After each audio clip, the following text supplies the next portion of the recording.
Ladies and gents, hello and a very warm welcome here from the Viral Workshop. So recently I got a very interesting question from one of my athletes, and the question was, how do you push through the pain? Check it out. Now we have to distinguish. Pain that hurts you, will cause an injury, make you pass out, will be life-threatening, don't push through. Stupid, don't do this, there's a life outside of rowing. For me, there's nothing in the world but rowing. Except for a nice V8, no four-cylinder diesel. I hate these engines. I'm a petrol head, in case you didn't notice. Rowing is so important, but it doesn't pay either. Even if you're super Olympic, elite level, world, whatever athlete, hey, there's always a life after rowing. And I don't know any rower who's been a multi-million billionaire because they rowed well. So rowing is fun, it's a huge challenge, it is awesome. I think it makes you a better person, honestly, but it shouldn't kill you. So don't push through the actual pain. So if you feel like muscles tearing when you do weight training, you feel like, oh, that's my disc. Oh, I'm about to get a herniated disc. Excellent. No, don't do this. If you know that, for example, a certain training session will cause pain, just don't do it. Well, if you don't sit in the 8th, then don't. Screw you. That is my honest take on that. However, there's a big part that has nothing to do with pain that will actually hurt us and cause injuries. And that part is fear. Now, the kind of fear you feel mid-race, anybody who's ever done a rowing race can relate. Halfway through the race, you feel, I don't know, I can't breathe, my technique sucks, I'm not miles ahead in relation to how exhausted I am, I should be leading, I'm not. There are people in front of me, I may be last, I may be leading just about. What if all that insecurity, that fear, what if, builds up in addition to our physical suffering. It's not life-threatening, but it sucks. Rowing is awesome when it's done. Mid-race is not fun for anybody. It isn't. But I think it makes us better people, honestly. Being a rowing athlete is quite spectacular. So the thing is that this fear is essentially fear of failure. We think we're the only idiots suffering. We fear that we give it all and it's not enough. How embarrassing. I'm going to lose my dignity, my face, whatever you can lose. I'm letting my coach down, I'm letting my parents down, I'm letting my team down. Hey, you're human. Just do your thing, that's it. You can't be magical. You're not Mr. or Mrs. Do-It-All. The thing is, you have to understand, the more you suffer, it is highly probable that everybody else around you in that race situation will suffer. It's that simple. Okay, now what if you experience that during training? Let's say I jumped on one of these barrels right now and I did 10 minutes at 4. So at 4 is anaerobic threshold level. That's a very uncomfortable pace to sit in. My athletes know that. That's exactly the pace most teams and athletes don't go because it's uncomfortable. It's neither low nor high. It's exactly where you grow, but people hate it. You can happily go slower or faster, but just don't sit there. That's exactly the kind of pace. Usually a stroke rate 21 to 25, depending on what type of athlete you are and how many watts you pull. So after 6, 7, 8, 9 minutes, or maybe you do longer, after 12 minutes, you feel like, I just want to stop. You feel like you're the only one who's pushing himself through this, not himself in my case. And then you feel like, I'm pretty sure everybody else is having what you don't really reflect. You think you work hard. You think, it's not going to be enough for the race anyway. You don't consciously think about this, but subconsciously. Because in a race situation, you always row with your handbrake on because you're scared whatever you do, it's not going to be enough. So I better row with my handbrake on. So I can always say that I might have had a bit more in the tank next time. No, row like you hadn't. It's like being behind in the race. And you don't give it all. There may be situations where you just don't have the physique to do more than one race per day, or you can't do a 2K every day for 3 days, which is a pity. I think everybody with thorough training background should easily be able to do this. Some of my Masters rowers at the Masters Worlds now in France, Les Born, I think they did 8 or 9 races or 10 races in 2 or 3 days. And they said, yeah, it was only 10 races. These crazy, crazy minds, but that is awesome. This is exactly what it should be like. I don't say you should do this, but I think it's cool. Okay? So everybody should be able to do this. But it's like being in that situation and oh, I'm not in the lead. Oh, tomorrow I probably have a repechage. What am I going to do? I'm just going to take it easy. That is embarrassing. In my humble opinion, this is simply embarrassing. Because you tell yourself, I'm weak and lousy and I can't pull off a full 2K. And you tell your opposition, hey, once you beat me mentally, I'm all yours. What a weak attitude. I'm not bashing, but I am. Okay, honestly, okay, I can. But isn't it more fun to be like an angry dog? Say, if I'm behind you, I'm going to roll my out.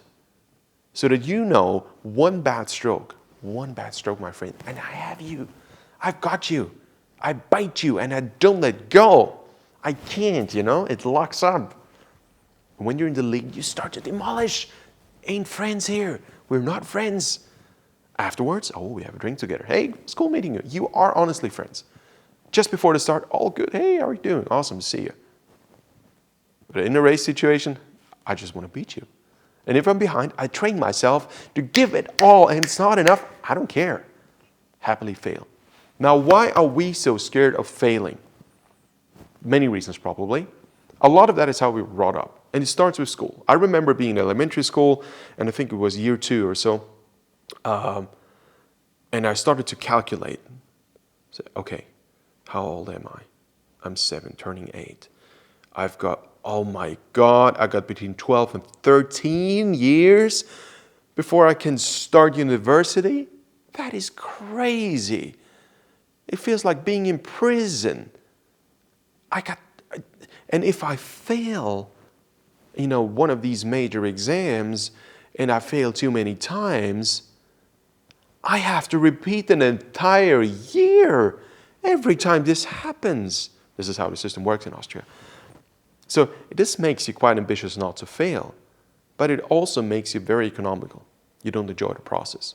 I certainly didn't. I enjoyed some of the folks I were around with, but I didn't enjoy the process. Our school's the best time. Who said this? It's not.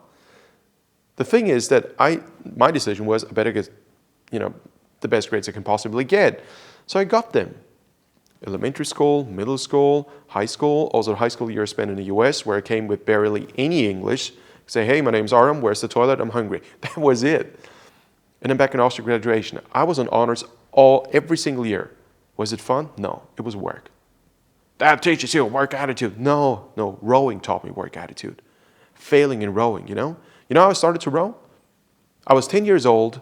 I was an athlete when I was 5, started competitive swimming, 5 sessions per week until 8. Constant problem with my lung, probably chlor water, whatever it was. Stopped swimming.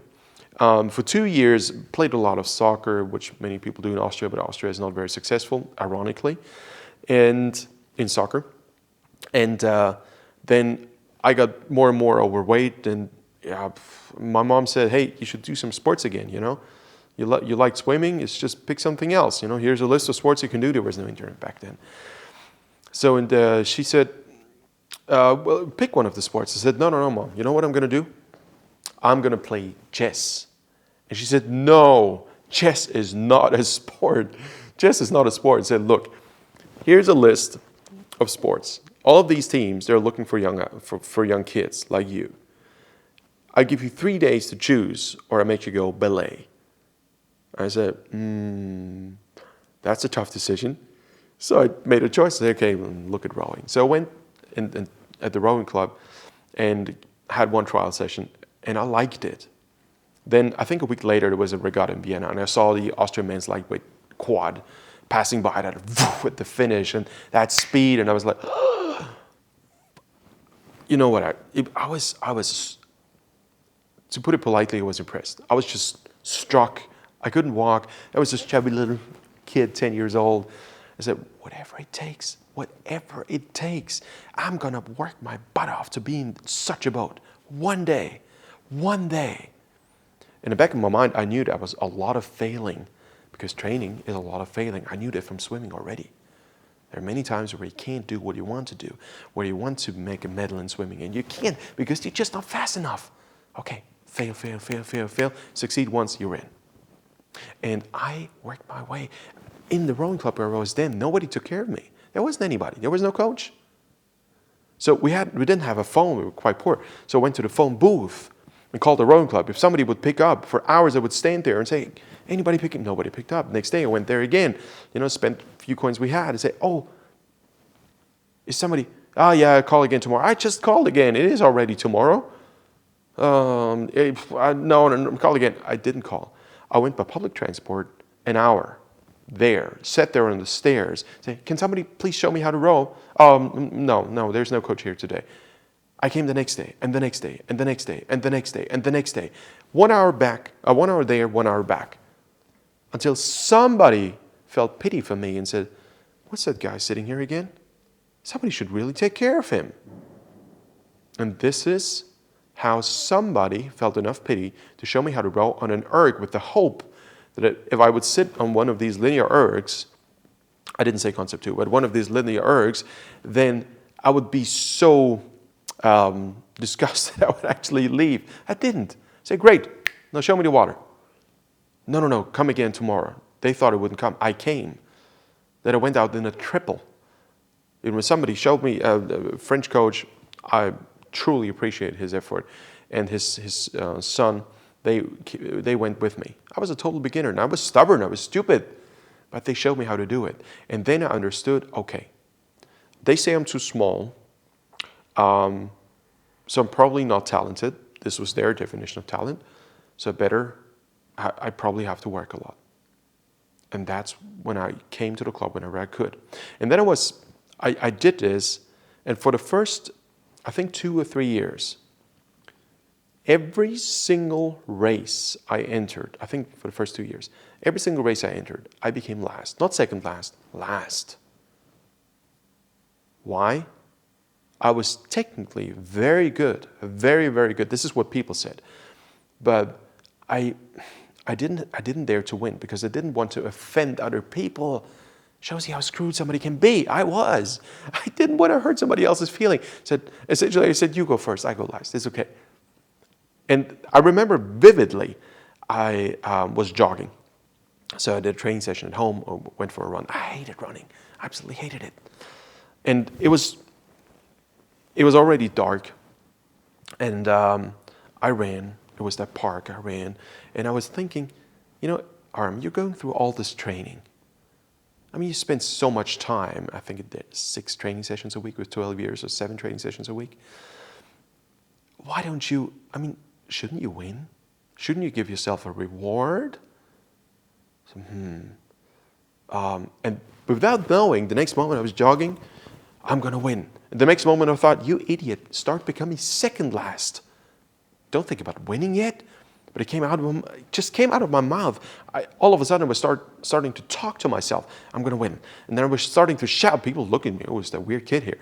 I'm going to win. I'm going to win. So it was this chubby kid running. I'm going to win. And seriously, a couple of weeks later, I won Vienna State Championships in the kids' double, which is meaningless. But it was my first gold medal. And I understood, all that failing brought me to building up enough guts to simply decide to win, to direct the focus of my training towards winning. So I understood that working and failing means you create more ability to win. Aha, what a nice consequence. That means I have direct influence over whether or not I'm going to be fast or not. Oh, what a concept. It didn't dawn on me before. So that's actually a good way of putting things. Okay, if things are that easy, I just need to work. That's cool. You think I was stupid. I was. But that's what my world looked like. Or what the world looked like to me. So then I understood failing is important. And I had good experience with failing. Did it mean that I never lost a race afterwards? Oh, I lost a lot of races. But I grew a philosophy in my mind, a philosophy that say, The only thing I have full control over is my input. That's the only thing I can control. And I better be sure that I provide the input that is necessary so that whatever the output may be will not be subject to my lack of input. Does it make sense? So I may lose, but if I lose, it's certainly not going to be my lack of determination, of work, of mental focus. This is when I started to do mental training, by the way. And with 14, I started to coach other people, teaching them how to row. And I tried to, I tried on them what I learned for myself in terms of mental stuff. That changed everything. So pushing through the fear to fail in training, when you do a squat and you think you can't do it anymore and you want to give up, try one more rep if you can execute it cleanly. If you are 12 minutes through of a 20-minute piece and you think you can't do it anymore because what if I can't do the last 3 minutes? You will find out then. You're not responsible for the final outcome. You're responsible for your input now. That is the only thing you have control over. Closing off this video, let me tell you one last story that shaped my view as a coach a lot. A couple of years ago, I had a young kid on my team. He just came to me and he was very much afraid of racing. He said I had to hold his hands before a race. And I said, hey, look, my friend, I'm not going to do this and you will not need it. So I looked him in weight training and said, okay, do squats. He was 16 years old, strong guy. And I told him, look, here's squats, total weight, 30 kilos. That's like 60-some pounds, almost nothing for him. I want you to do 3 repetitions, but 1 rep is going to be 1 minute. You got me? That's a super slow motion squat. So went down, went down, went down. First one, you could already see building up the pain of fear to fail. Second repetition, his knees started to shake naturally. So this is exhausting. It's no weight, but it's exhausting. Try to do a no weight squat for a minute. 1 repetition. On the second, you can see that he was battling it with himself. What if I give it all and it's not enough? That would be embarrassing. Only for you, not for me. For me, it'd be the goal of the mission. There are some training sessions where you need to give it all. And I told him that, but he said, no, I have to stop. Okay. We had 3 sets of these. Took a break, everything good. You want to try one more? Yes, I want to try one more. Okay. He tried a second time. First one went well. Second one, same shaking. I said, hey, you're not doing it for me. You're doing it for yourself to be faster. You need to learn to fail now. Otherwise, it's too late. And then he tried to do the aggressive way. So I fought somebody and blah, blah, blah. And it didn't help. He had to simply stop. Okay? I asked him, you want to do a third one? You don't have to. You don't have to at all. No, I want to try. Okay. I asked him, what happens if you can't make the third one? Yeah, I'll let you down. I said, no, not me. I let myself down. Why? You're not responsible for the outcome. You're responsible for the input. But isn't that disappointing for you? No. How do you want to grow if you always stay within your comfort zone? You cannot conquer another country if you never leave your own border. That's wishful thinking. It just doesn't work. Makes sense, okay? I said, look, if you fail, your muscles will simply stop working. It's that simple. You can't do this with heavy weights, by the way, guys. So don't do this. If you do, you can't do a 100-kilo squat with this. It's got to be within safe limits, and somebody else is going to hold the stuff. And so you got to make sure as a coach you don't hurt anybody, okay? That's hugely important. It's more a mind game. It's not a physical game. So he did the third attempt. First one, second one. And on the third, I could see that he was battling and say, it's okay. If you fail, you fail. You will see. What happened? He completed it. He completed it just as well as the second one. He was shaking. He was battling, but it was a mind game. put the weight down, sat down, cried. I sat next to him. Why are you crying? Because he understood that he gave it all and it was enough. And if it hadn't been enough, I would have appreciated it exactly the same way. And that was the day when he became a very, very focused athlete, and it was very uncomfortable to race against him. Because he could give it all, even though it probably wasn't enough. And if you race against somebody like him, it sucks. It sucks. You know, if you're in the lead, one bad stroke and he has you. If he's in the lead, he just demolishes you with everything he can. He may fail big time. That's part of the game. That's part of the game. Now, with this story, I'd like to conclude this video. And let me tell you that failing is the norm, not the exception. And succeeding is the reward for failing.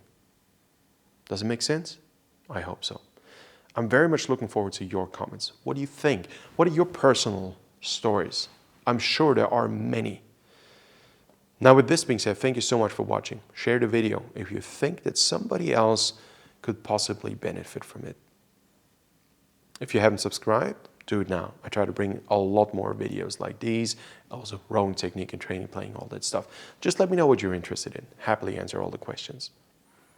All right, if you want to work with me, go to armtraining.com. I write training plans. I do live technique sessions, online live technique sessions in small groups and one-on-one. And there's a rowing camp coming up for 2023 in June in Vienna in Austria. All the info is on armtraining.com. If you want to learn more about the Birower, it's birower.com, and I'm looking forward to see you in the next video. Have a good one. Bye-bye.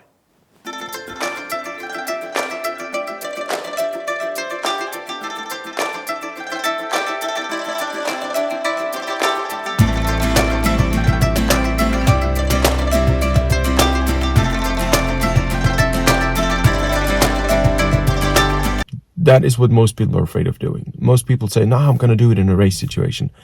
Hey, if you haven't done it up to now, you're not going to do it in a race situation. If you need outside circumstances to make that decision, you're not in control. You better make that decision on your own. Check it out.